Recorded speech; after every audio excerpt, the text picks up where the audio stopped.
the undue emphasis that were put on their disability and that they felt treated differently.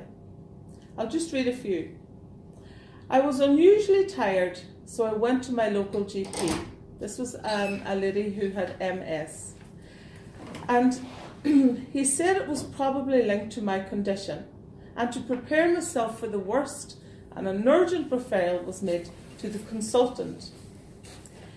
When she landed with the consultant, he said, well, to begin with, the reason you're feeling so tired and off form recently is probably because you're pregnant. Nothing at all to do with the MS. The GP and the obstetrician, well, the coordinator, he told me that I'd have to have a termination. The doctor was giving me options like, well, abortion or adoption. The doctor told me about abortion, fostering and adoption, like I was some sort of creature not able to manage. I was made to feel terrible, like because of my disability, I shouldn't be here going to have a child. They were checking me out to see if I could manage. They wouldn't say anything, but the looks were just as good and when you'd come forward pushing your wheelchair.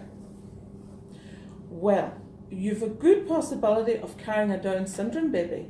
The way I was handled, the way I was told, it was a disgrace to any profession, let alone a caring one.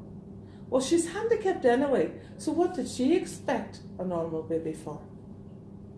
There is unfair play.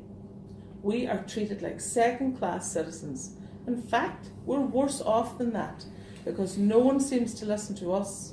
We are always treated like outcasts. It's like we shouldn't be here looking for anything or doing anything, like we should be sort of closed off. Another quote. I thought health professionals understood about disabilities and that they would be there to help us. But they wear welly boots and they stamp all over people with disabilities. They're not trained to work with disabled people, and they certainly don't understand the impact of disability and how ill they can make someone feel. They were isolated and they felt alone. No one was listening to them. As one woman quoted, in this day and age, they still don't think of visually impaired people at all, especially being pregnant and having a baby. They showed us videos to teach me. This was to prepare this lady for her birth. Totally visually impaired was given the video. Another quote, I called the nurse a few times, but no one came. The whole experience of being in that room on my own.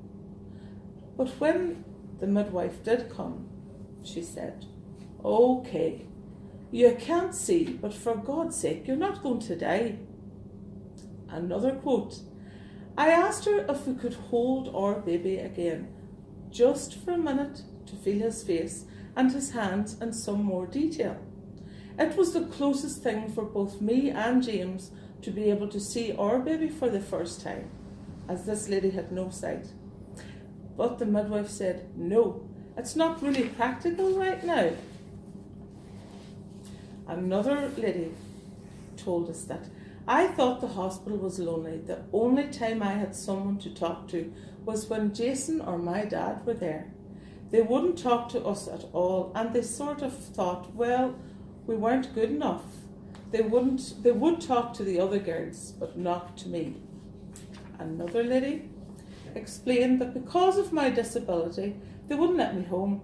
The only way to get my baby home was if Mum was willing to take responsibility for me and my child for 6 months. So she was made ward of court of both of us. Another lady told us, I'm tortured with the social workers and the health visitors. They scrutinise you as if you're a real monster.